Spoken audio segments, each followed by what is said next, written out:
Assalamualaikum warahmatullahi wabarakatuh. Alhamdulillah wassalatu wassalamu ala Rasulillah wa ala alihi wa sahbihi wa mawala amma ba'du. Sahabat-sahabat Aswaja, seluruh warga Nahdien, para subscriber dan penonton semuanya dimanapun berada. Semoga Allah Subhanahu wa Ta'ala senantiasa memberikan rahmatnya, taufiknya, hidayahnya, maghfirahnya, memberikan kelancaran rezeki dan kesehatan kepada kita semua. Amin. Allahumma amin. Kita tahu bahwa orang-orang Wahabi ini di Indonesia khususnya itu memperuncing masalah khilafiyah. Perkara yang mukhtalaf fih di antara ulama, yang sudah jelas-jelas itu perkara mukhtalaf fih, tetapi dia kokoh mempertahankan apa yang ia yakini dan menyalahkan orang lain. Ini adalah ciri-ciri Wahabi di Indonesia. Betapa banyak amalia orang-orang Aswaja ini yang dibid'ahkan, disesatkan, disyirikkan oleh orang-orang Wahabi ini. Di antaranya adalah maulid. Bukan maulidnya yang dimaksud, tapi ikhtifal bil maulid. Merayakan maulid atau memperingati maulid. Tadhkiran wa ta'ziman li maulidihi sallallahu alaihi wasallam.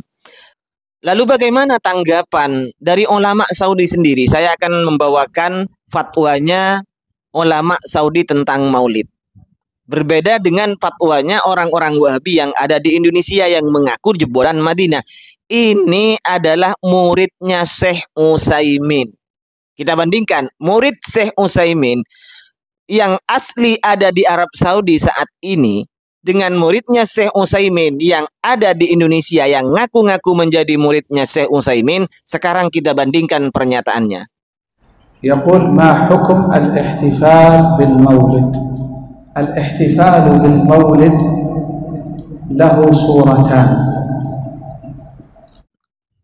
Syekh Khalid ini muridnya Syekh Utsaimin. Ia ditanya bagaimana tentang merayakan ihtifal bil maulid, hukum merayakan maulid. Ihtifal bil maulid itu ada dua bentuk, kata beliau. Kita lanjut.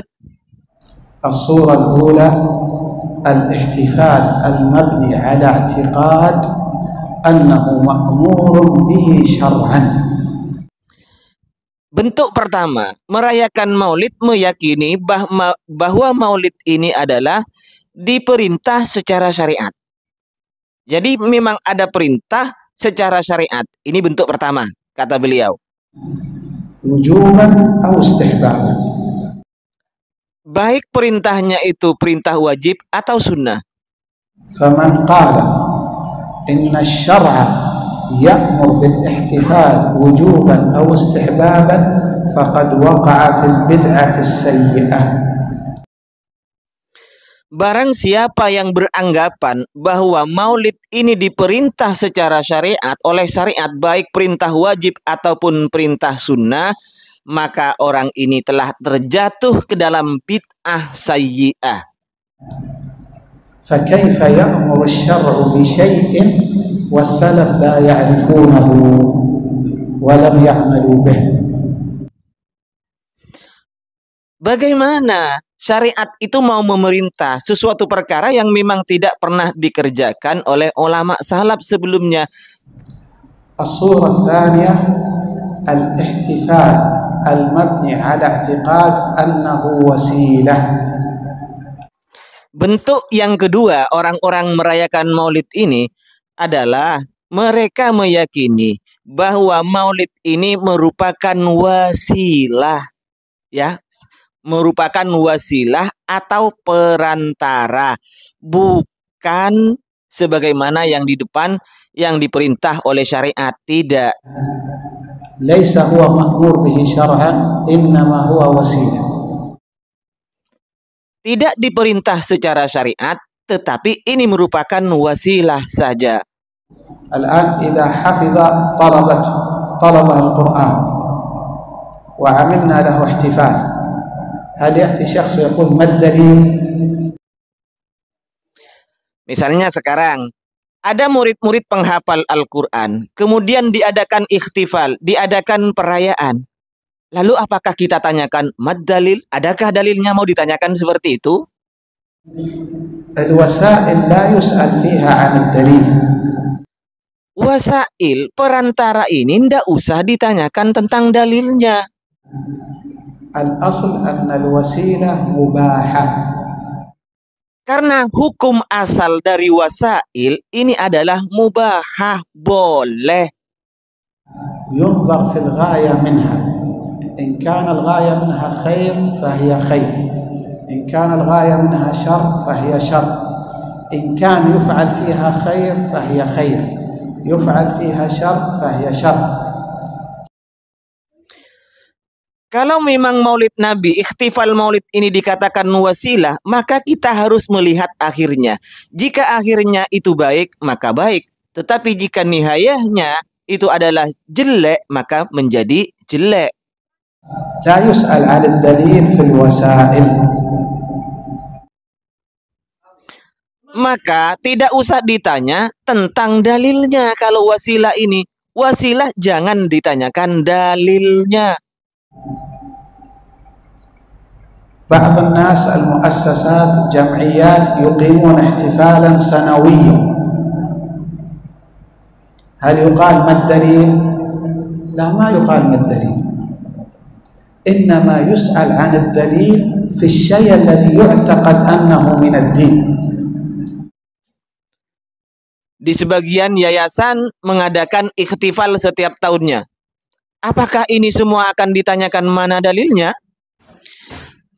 Seharusnya yang ditanyakan adakah dalilnya itu adalah sesuatu yang diyakini bahwa itu adalah dari agama, termasuk agama. ما هي البدعة؟ البدعة أن ينسب شيء للدين وليس منه. Lalu sebenarnya apa yang disebut bid'ah? Bid'ah itu adalah menganggap sesuatu itu adalah bagian dari agama, padahal itu bukan urusan agama, bukan bagian dari agama. فإذا قلت الاحتفال من الدين مأمور به شرعا هنا وقعت في البدع لأن لا يوجد دليل. Jika kau katakan bahwa ihtifal atau merayakan maulid Nabi ini adalah termasuk dari agama yang diperintah oleh agama, maka itu yang termasuk bid'ah, terjatuh dalam kebid'ahan. لكن تقول أن أصله وسيلة ويستغل للخير هنا ما يقال بدعة سيئة. أين الدليل من الكتاب والسنة؟ السلف لم يفعلوه. الوسائل لا يقال عنها هكذا. Tetapi jika dikatakan diyakini bahwa maulid Nabi ini adalah wasilah yang diharapkan ada kebaikan dari situ, maka ini tidak terjatuh dalam bid'ah sayyi'ah, jangan dikatakan sebagai bid'ah sayyi'ah. Kemudian ditanyakan, mana dalilnya maulid Nabi? Padahal salaf tidak pernah mengerjakan maulid Nabi. Bukan seperti itu. Kalau wasilah, tidak boleh ditanyakan mana dalilnya, mas bro. هذا كلام خالي من التأصيل. Kalau saya boleh artikan bebasnya, ini perkataan orang yang menanyakan misalnya, mana dalilnya maulid Nabi? Padahal maulid Nabi tidak pernah dikerjakan oleh ulama salaf. Jadi ini bid'ah sayyi'ah. Padahal itu wasilah. Kalau wasilah masih ditanyakan dalilnya, berarti perkataan ini tidak mendasar, perkataan ini tidak elok, perkataan yang ngaco. قاعدتنا إذا المسألة قديمة أجمع عليها السلف لا يجوز أن نخالف إجماعا. Kita kan punya kaidah, apa-apa yang telah disepakati oleh ulama salaf, masalah-masalah terdahulu yang telah disepakati oleh ulama salaf, maka kita jangan sampai menyelisihinya. اختلف السلف فالأمر واسع لا نتعصب. Jika ulama salaf terjadi perbedaan, al-amru wasi, urusan itu luas, terserah mau ikut yang mana bro. Jangan ta'assub, jangan fanatik buta loh. المسألة التي حدثت بعد السلف يرجع للعلماء المعاصرين لتلك المسألة. أجمعوا على شيء نتبع إجماعهم، اختلفوا لا نتعصب. Selanjutnya, kalau masalah-masalah kontemporer, masalah-masalah yang tidak dibahas oleh ulama salaf, bagaimana? ya kita melihat ulama yang sekarang. Kalau ulama yang sekarang sepakat, maka kita mengikutinya. Tetapi jika ulama sekarang itu berbeda pendapat, kita jangan fanatik buta, Mas Bro.